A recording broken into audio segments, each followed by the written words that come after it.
Kommunikasie is baie meer as net verbale kommunikasie van luister en praat.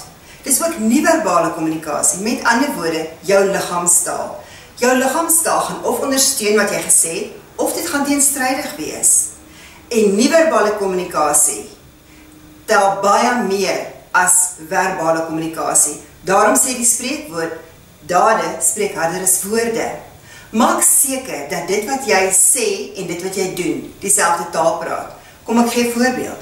As ek vir jou sê, ek is vreeslik bly vir jou, gaan jy my glo? Maar as ek vir jou sê, wow, ek is so bly vir jou part, gaan jy my dan glo? Verseker, want nou wat ek sê en wat ek doen, praat dieselfde taal.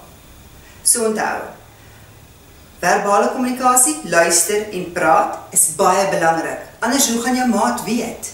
Maar net so belangrik is dit wat jy doen, sal ondersteun dit wat jy sê.